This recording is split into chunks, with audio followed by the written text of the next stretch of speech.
Welcome to Wine and Cheese with Jeff Weisler Beverly and Mackenzie. Hi, Beverly. Hey, Jeff. What's going Good on to today? see you. Same here. Yeah, Can't wait to get to this. I know. Me too. This is exciting. We have Evening Land Pinot Noir. Yay! You might not know how exciting that is. We're excited. Two wine geeks jumping up and down just to get a taste of this wine. Yeah. Yeah. I have to say, when I stick my nose in this, the word that comes to mind is inspired. Yeah, you did say something like that, didn't you? It actually really takes me on a journey right out of the gate that's inspirational. And I think this is one of the reasons I'm into wine. Totally. It's not necessarily otherworldly, but it's because it's grounded. Yeah. And its depth of aromas and flavors. It's got integrity. Yeah. And I think you and I tried to explain something to somebody before. And they said, well, why is this exciting? And we said, because it's actually not missing things. We taste so many wines that are flawed or missing things, and this one's... Yeah. Oh, this one's... It's exploding with things that you're going to tell me what that is. Maybe. It's just it's honest. I mean, I stick my nose in it, and the first thing is it's that feeling when you meet something that's authentic. You just know it's authentic, it's honest, it's real. This really feels like natural winemaking. Like the place really, that the grapes are grown, really lives in this. And it's settled in this in a way so that there's an ease about the wine. So in its expressiveness, it doesn't feel hurried or like it's trying to accomplish anything. It feels like it's just really resting in what it is. It's present. And makes it, it's present. And present, it's a gift. And you visited this winery too as well, haven't you? Yes, and they have great biodiversity. This is from Seven Springs Vineyard, from Evening Land Winery actually in the Aola Hills in Oregon. It's just outside of the Salem area. And there is wonderful biodiversity on this property. There's actually, you can go on a little hike right to the edge of the property, and there's a beautiful waterfall down there. Oh, that sounds great. So there's lots of stuff going on. The approach that's really specifically aligned with conscious wine. There is Dominique Lafont, an absolutely extraordinary producer of Pinot Noir and Chardonnay from the Burgundy region of France, is one of the folks that are part of this project. Yeah.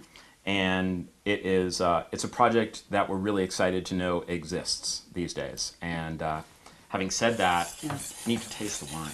So we might not get to that. We might just keep smelling this for the rest of the day.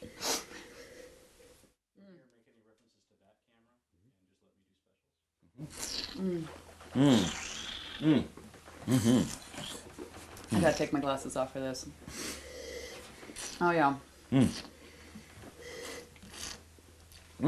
Wow, it's just bursting in the mouth. What's great is a combination of two elements to me blended together. One is the way it feels constrained, held together, beautifully structured, and then within those within those limits, within those boundaries, it then bursts. Yeah. It then comes up and offers like riding the waves. You know, and I think I'm finding interesting is it's not so important the exact flavors we're getting. Yeah. You and I are not talking about what berry fruits or what this and that. Exactly. Because we don't feel like we have to search for anything.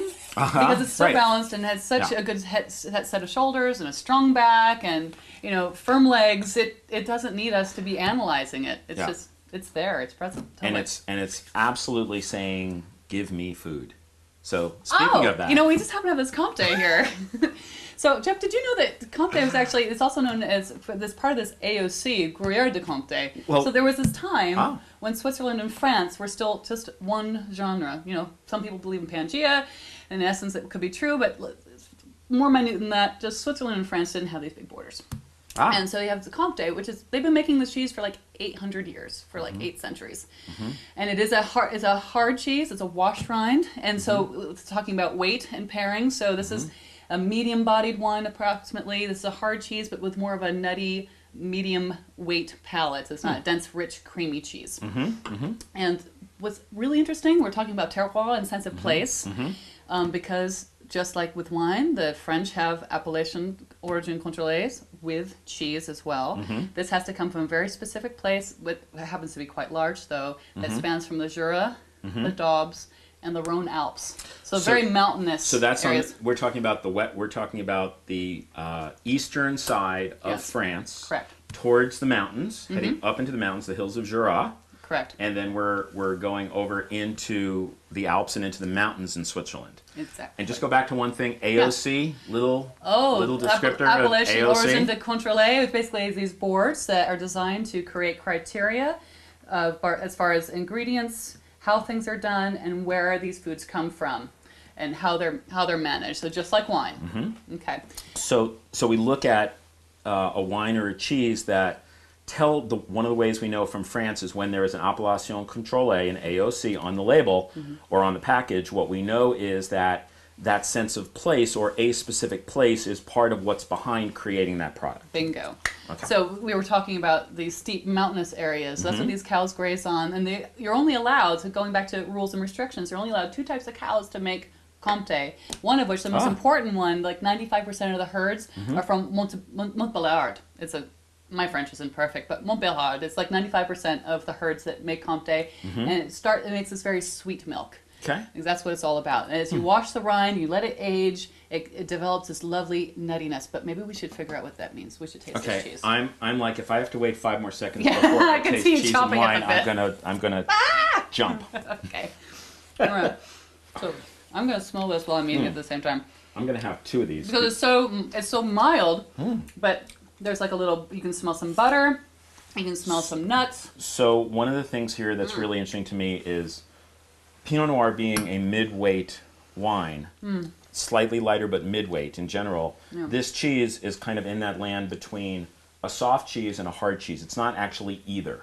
So it sort of fits that middle dynamic. So from a pairing wine and food point of view, we're talking about one of the key ingredients being to match the weight. Right. So in this case, from tasting this right out of the gate and having tasted this already, this feels like a nice pairing of the weight between the wine and the cheese. Good puzzle pieces for each other. Absolutely. And I'm going to have another piece. I'm just going to keep eating this cheese. Not that we don't. It's because we're afraid to go back to the wine. Because we might not come back. And also, the impression the wine gave was so strong, and just from a sensory point of view, really just took us on a journey that a few pieces of this cheese feels almost required at this point to kind of get that feeling of the cheese to then bring, present, to then bring the wine back to that and see how. Like we're recalibrating ourselves. Exactly. Yeah. Exactly.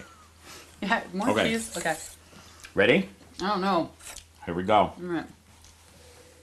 Oh, and so actually, just by having that cheese, I smell more of the fruit. Yeah. And a little bit of, not necessarily mint, but something herbal like that as well that I did not get before. Very distinctive point that I get here is that the wine, smelling the wine now, because of the nature of the cheese, it actually brought the fruitiness of the wine out. So a very interesting wine and pairing tip is when you have a wine that tastes fairly earthy, if you have a food that's fairly earthy, and you get that flavor in your mouth, it will then, if you then go back to the wine, it'll then make the wine taste fruitier. So it'll help bring the natural fruit that's in the wine out. So, and that's showing up just on the nose here, just on the aroma. Beautifully, I might add.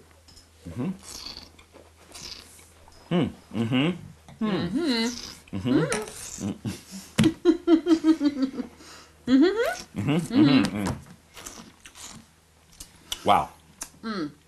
Totally, to me, just seamless. Seamless. Singing raspberry fruit. Brings it together, brings the fruitiness out, seamless.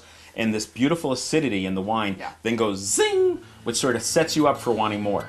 So, excuse us, but we're going to go drink a lot of wine. See you later. And have a lot of cheese right now. Thanks. Cheers. Cheers.